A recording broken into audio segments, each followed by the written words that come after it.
Do you personally dislike homosexuals? Of course, they are disgusting. We are going to reinforce the law enforcement officers to make sure that homosexuals have no space in Uganda. Being gay and being black is not the same thing. I'm born this. I don't behave this, I be this. Homosexuality is a behavior. Being black is a state of being. Don't confuse who I am with what you do. Do you believe that Meek Mill is zesty? Yes, I do. Because, it has something to do with Diddy. Anything that got something to do with Diddy is gay. Today's episode is gonna be a bit of a controversial one, but stick with me and hopefully we can get to some sort of resolution or understanding. I'm gonna take a top-down, bottom approach. What? Find that inspiration there with God while I was behind bars. I'm gonna go up on my knee. Why?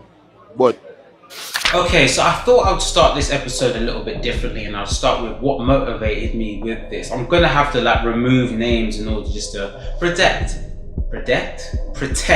people's anonymity. So what happened, a friend of mine was talking about somewhere they were gonna go, and they said, oh, I'm gonna have to bring my girlfriend. This was a friend from work, and I was looking at them, I said, you never told me you was gay. And then she responded to me and said, oh, I didn't know how you were gonna take it, so I kept it a secret.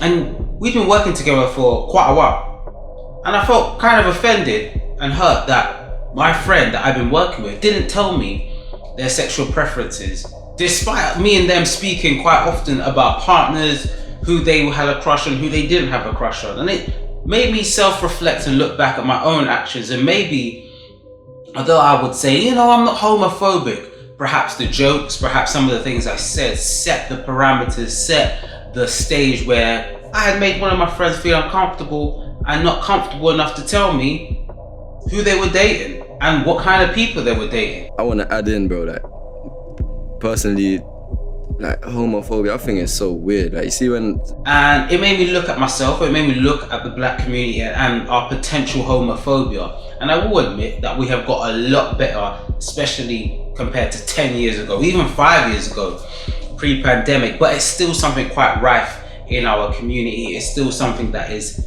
very much present, the aspect of shame, the aspect of following traditional roles, which is linked to the church, which is linked to the emasculation and control of womanhood by white power structures.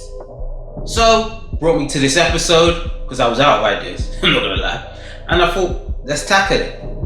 So let's go for it. However, before we get into that, do me one quick massive favor. Let's please like, comment, share, and subscribe. In order for the channel to grow, I'm gonna need your support, I'm gonna need your help. So please, subscribe. I think one place to start, which makes this subject more palpable and will help connect people to exactly what motivated me, is the case of Diddy. When you continuously call Puff gay, does that affect your relationships in Hollywood? I don't call him gay. I said, Let me read it, Fifth. Oh my God. Sorry I can no longer help you guys. Soon you will all be gay and happy. You are all now left under leadership of Puffy Daddy. Report to the nearest rainbow. I'm only saying that because of that what's the name interview? Nori. The Drink Champs. He doesn't even know what he's saying is fruity. You know what I'm saying? He said something fabulous and he goes, but me and you, we ain't party. We need to party. why won't you party with me for your birthday, man?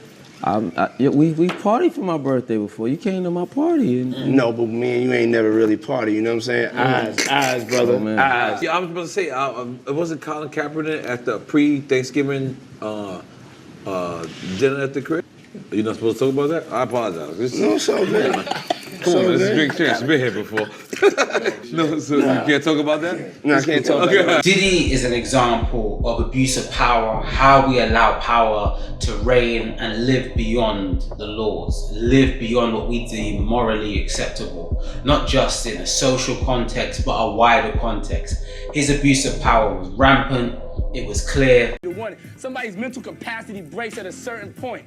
I need to see it now. I want to see it when I'm 2 million in. But yet he persisted. Not just persisted, Diddy thrived. Diddy gained an unrivaled iconic status in hip-hop, rubbed elbows not just with hip-hop and industry giants, but business giants in general, and connected with the political elite. All of this while being well known that he was a snake, abuser, and a predator. And not in the hushed way of, different predators like maybe a Harvey Weinstein were. No, these were loud public accusations, trials, and multiple other legendary artists constantly sounding the alarm that Diddy was bad. Yet nobody seemed to care till there was video proof. And from all intents and purposes, very, very harmful to those people that were around him, and quite obvious. But instead of discussing that, we have spent most of the time making jokes about baby oil, his homosexuality, and Meek Mill. I was like, Meek Mill, guys, it was... I'll be honest with you, I don't think Meek is gay. I do not think Meek is gay. But he is incredibly bad at proving he's straight. He is maybe the worst in history at doing that. When someone accuses you of being gay, you don't get on Twitter and go, I love pussy so much, it's so juicy and wet, it's my favorite thing to put my dick in. I just put my dick in and it squeezes my dick and it's so juicy and it's so wet. And I admit, some of the jokes are funny. Admittedly, some of the jokes are important to make. And when things like this happen, it's a good chance to create humor out of these situations. I mean, it can be such a tight and... nigga, you gay. It can be such a difficult moment and overwhelming to contextualize yourself. So you want to make a joke. Let's be honest. Jokes make it easier and more palatable. But however, we get lost in the joke. And yes, some of it's to do with homophobia. Yes, some of it is just to do with jokes. Sometimes just poorly timed. However, I think it does bring out the point that the black community and a lot of ethnic minority communities do suffer from this, and some of it is linked, again, to the church. And the fact that so many people in ethnic minority communities have to perform to the strict heteronormative context and standards of traditional social norm. Everybody in high school be like, yo, you acting like a fag. You acting like, dawg, you gay?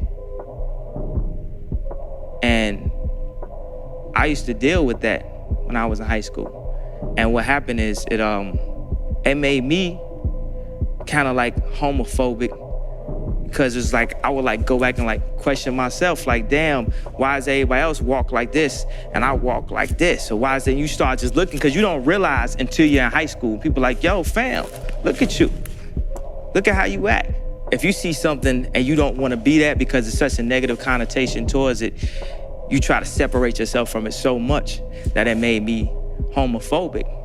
By the time I was through high school, like anybody that was gay, I was like, yo, get away from me. Prime example, this happened, I think this morning, maybe last night. I made a comment about Dutchavelli being wrongly accused of child PDF filing. And someone said, no one wants you and your gay agenda. It's so hard. I've backed you. Just say it. No. Say it. It makes good television. I can't. It's like. Can you get where I'm coming from with this? That people make jokes. Everything's gay these days. You can be called gay for playing the violin, like I was. You can get called gay for defending someone.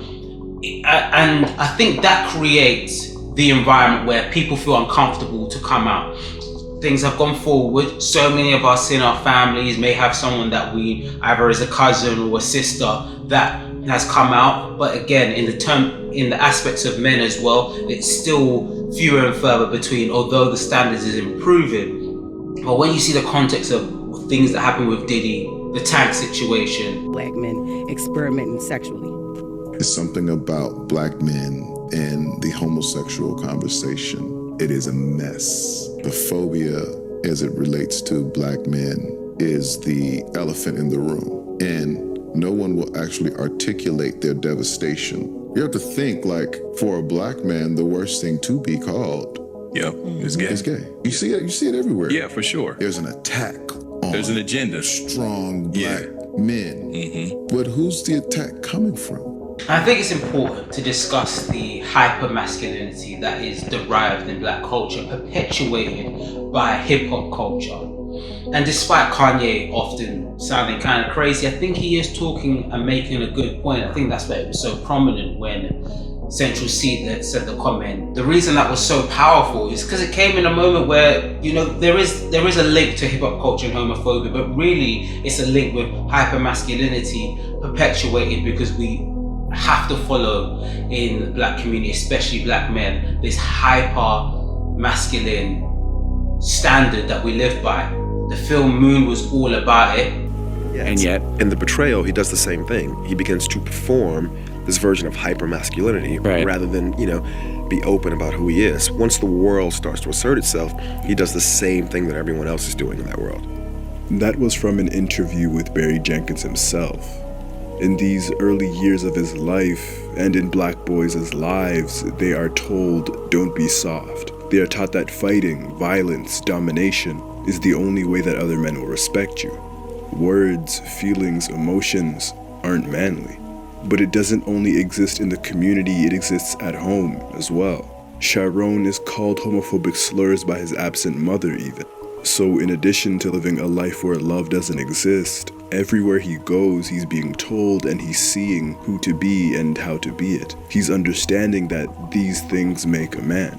And it does shine a light that there are different forms of masculinity. You see that as well in womanhood, how womanhood is supposed to be performed, although I do believe that the dialogue around that is a much, much better, although it still centers itself around slight over-sexualization of black women, which is a problem. And it's important, people will mention the church, but I really think the church is a reflection of white power structures, former enslavement and emasculation of black men and control of womanhood.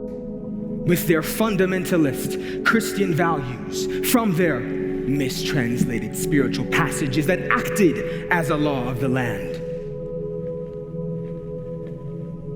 White men raped and buck broke black men in front of their families for entertainment, castrated them, and eventually created breeding farms in which black boys as young as 13 were forced to have sex with their mothers, their sisters, and their siblings in order to produce children who would be born into slavery.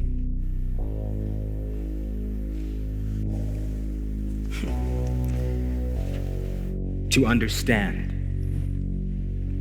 to stand under, holding up. And these stories are important to talk about how men were butt beaten, how they were raped in front of their moms, sisters, partners, daughters.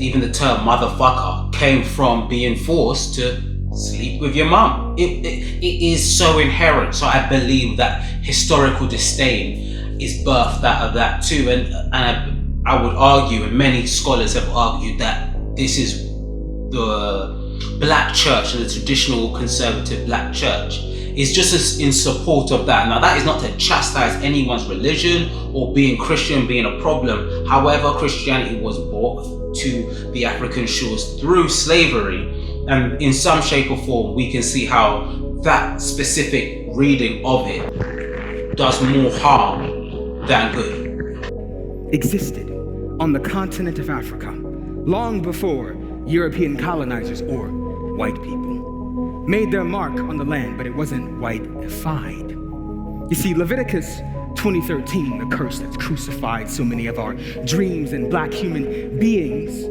may have had a different connotation to it, like many other passages condemning homosexuality. Leviticus 20:13 is mistranslated because the Bible was written in Hebrew.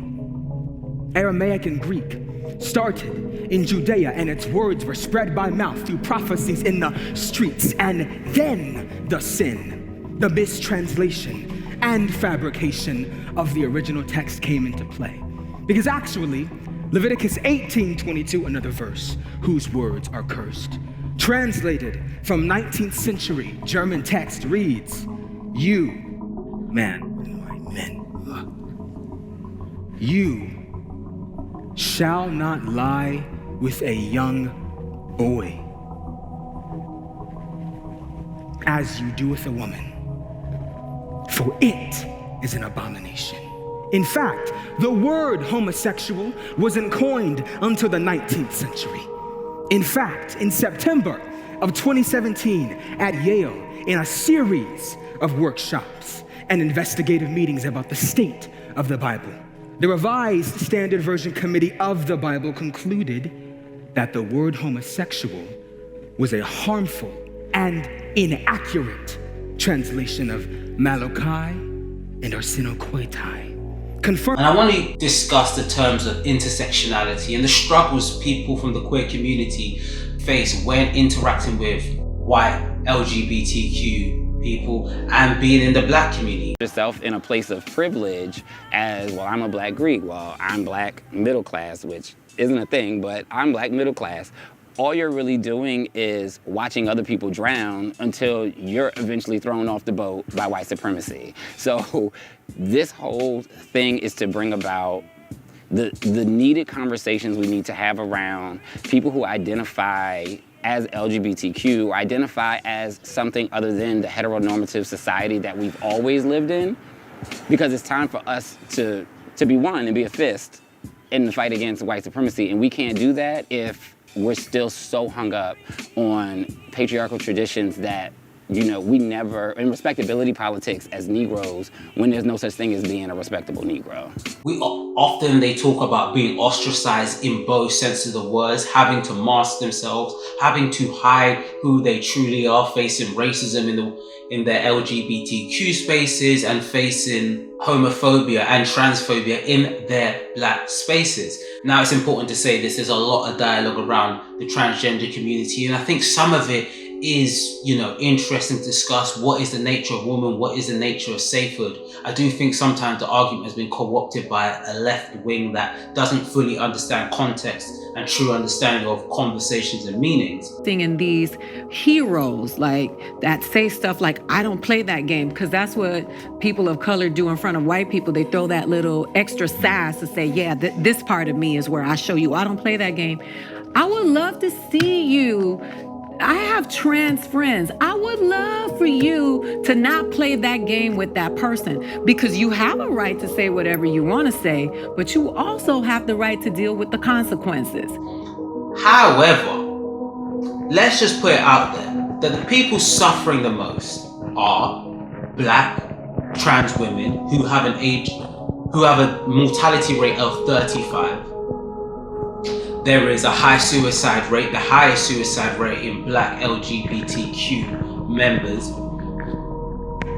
And I do believe as a black community, sometimes, just sometimes, not in large, improvements to be made, we can attack our own. And me, myself, I was guilty of that. Even the pause jokes I've littered throughout this. Pause again. Right, I'm being unprofessional, my bad. We said my bad. Yeah, let's be professional. Yeah, my bad. Sorry, I couldn't help myself.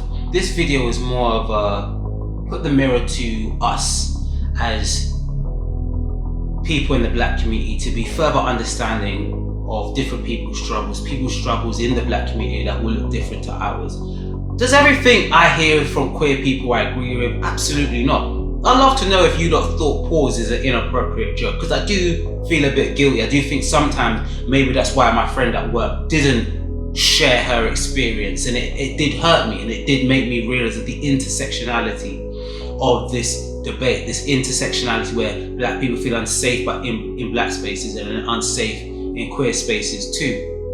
The debate around transgender people, wherever you sit on the spectrum, please know that it's our own black and ethnic minorities that are suffering the most.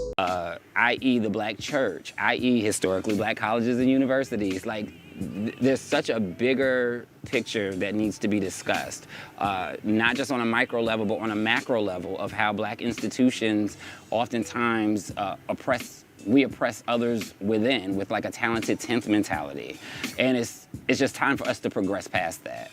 LGBTQIA identities are going to continue to increase. So why not be more inclusive of them within our movement spaces? Why not hear their stories as we continue to progress as, Black Greek letter organizations, the more people continue to identify, we can't continue to reject members based on sexuality. We just have to grow from there. And at the end of the day, isn't the aim truly just to have a safer, more cohesive world that we live in? There is a burden on genetics, there's a burden on sexuality, and surely people who we've been historically burdened understand that and should try to lessen the burden. Unfortunately, people from the white LGBTQ community don't face the same struggles, not only as their Black counterparts, but just Black people in general. And wouldn't we try to, sorry for the light, that's going to be very distracting, but surely we would try to create a safer space. I mean, it's gotten to a point where Kanye made the joke that everything is gay, like. Matter of fact, the exact opposite word of hip hop, I think, is gay. Like, yo, you play a record and it's like whack, that's gay, dog. If it's good, that's that hip hop right there. You see what I'm saying? It's like the exact opposite. So it's like. And Charlotte made the same joke about Tank, and I get what he's trying to say, but the standard on Black people and having to perform to heteronormative standards is so higher than our white counterparts. Surely we should be at least more understanding to each other than not. They call you gay all the time, Charlamagne. How do you feel about that? Yeah. I mean, listen, my motto is why be homophobic when you can just be gay? Nah, that's horrible. Listen, ain't nothing wrong with being a little gay. Everybody's a little gay. To some people, it don't matter. But I thought I'll just stick this post-edit clip in quickly. Wow. Wow. Season 5. Pause. So, one reason it's so important to create a space where it is harmonious for everyone involved, no matter the identity, spectrum, or wherever you fall in the equality and diversity ladder, is that there's aspects of the conversation that needs to be brought to the forefront. Not only the struggles, but some of the difficulties. There's a high levels of abuse in not just gay and men relationship, but women and women relationship, especially the more masculine appearing female, then typically the perpetrators. Again, I've spoken about the numbers of transgender women, Black transgender women who pass away before the age of 35. Again, it don't matter where you are on the spectrum.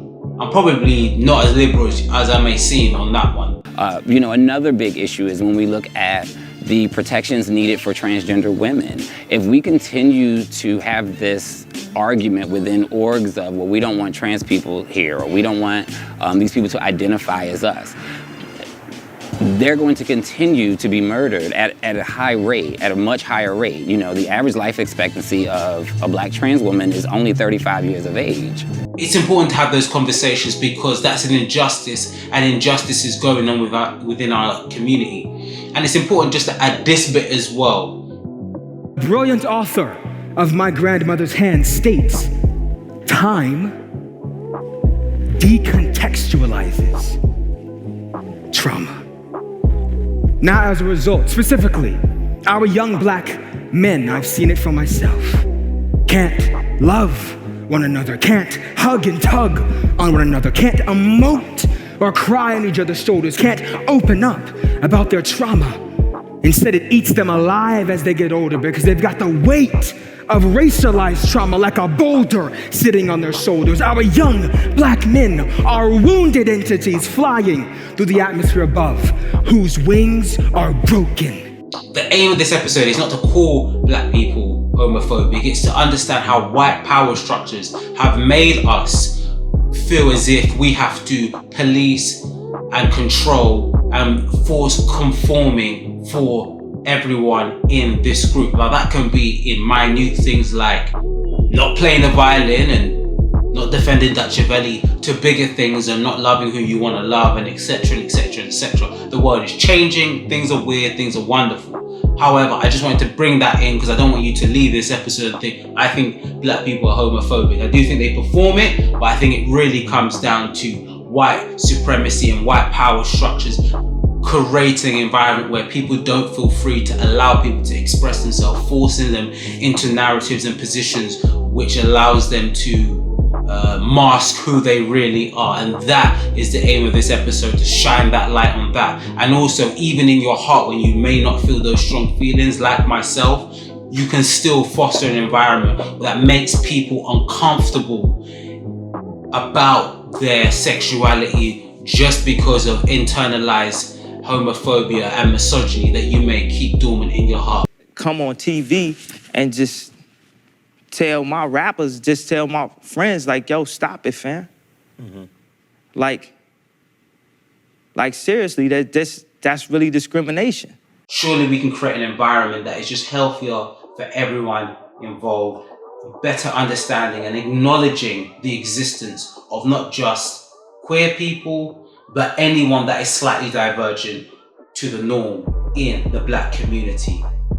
And I hope this episode goes and is listened to by the right people. I hope that, you know, in a strange way, that I improve my own discussion about things. I do say balls a lot. I do make a lot of white for that jokes. I probably will make more in the future. But if you are offended, get over it. Oh man, you're just ruining it. Look at my lips. You're ruining it. Ruining. No, I'm just playing. But put into the comments if you think it's offensive. Put into the comments what you think can move the conversation forward. I do believe it has improved. I do believe that we are making steps in the right direction, but having these conversations more often is better for everyone in general. And on that bombshell, I'm just gonna say peace out, see you next week. Maybe not actually, because it's Christmas, but maybe you will. Who knows? Is what it is. Peace. Like foaming at the mouth, so I'm like, shit, that's no hey, question. We're gonna come the way they're gonna use you. The way they're gonna use you and foam out. I'm gonna let the way they're gonna use you slide. And when you start foaming at the mouth, pause, bro. Hey, relax, man. That was wild. That was pretty wild.